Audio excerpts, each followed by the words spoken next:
చర్చ తీసుకొచ్చి రాహుల్ గాంధీ ఒకంత మంచి పని చేశాడు. ఇంతకుముందే మనం మాట్లాడుకున్నట్టు ప్రపంచం ముందు బద్నాం చేయాలనుకుంటున్నాడు. కానీ ఒక ఆస్పెక్ట్లో బెనిఫిట్ ఏంటంటే ఇప్పుడు ఆ దొంగ ఓట్ల నియంత్రణ సులభం అవుతుంది. ప్రతి ఒక్కళ్ళు తమ ఏరియాలో ఉన్న దొంగ ఓట్లు ఎవరో గుర్తించే ప్రయత్నం చేస్తారు. అట్లాగే దొంగ ఓట్లని తీసేయడానికి అడ్డుపడడానికి కుదరదు.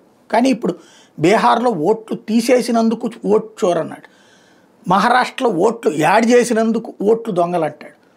ఆయన చెప్పే దాంట్లో అర్థం ఆయనకే తెలియదు. వచ్చిన సమస్య అది. 1 కోటి మందిని వేరే దేశం నుంచి తెచ్చి ఈ దేశంలో పెట్టలేరు కదా, పక్క రాష్ట్రాల నుంచి తీసుకొచ్చి పెట్టారంటే కర్ణాటకలో అట్లాగే గెలిచినట్ట, తెలంగాణలో అట్లాగే గెలిచినట్ట, హిమాచల్ ప్రదేశ్లో అట్లాగే గెలిచినట్ట, తమిళనాడులో అట్లాగే గెలిచినట్ట అంటే అబ్బెబ్బే అదేం కాదంటారు. అంటే మా వాళ్ళు గెలిచిందంత అద్భుతం శృంగారం, ఎదురోళ్ళు గెలిచిందంత దుర్మార్గం వ్యభిచారం అనే పద్ధతి.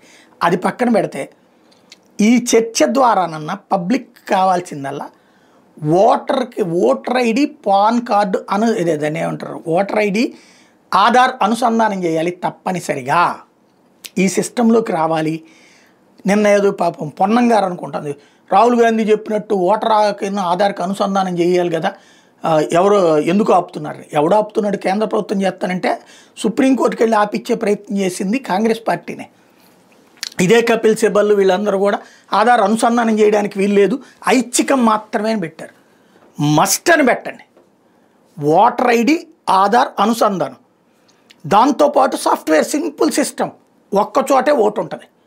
ఫర్ ఎగ్జాంపుల్ ఇప్పుడు ఓ సిస్టమ్ వస్తుంది, ఒక దాన్ని ఏమంటారు, మన టెలికాం డిపార్ట్మెంట్ నుంచి ఒక మెసేజ్ వస్తుంది, నీకు ఎన్ని ఫోన్లు ఉన్నాయి ఎన్ని సిమ్లు ఉన్నాయి నీ పేరు మీద చూసుకొని కానీ బ్లాక్ చేసుకో అని చెప్పేసి.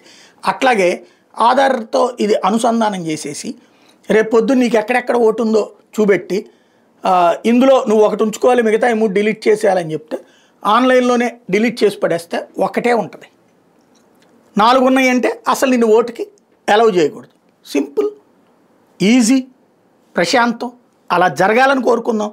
ఎవరన్నా వేస్తే గెస్తే సుప్రీంకోర్టులో అట్లాంటి పిటిషన్లు వేయండి.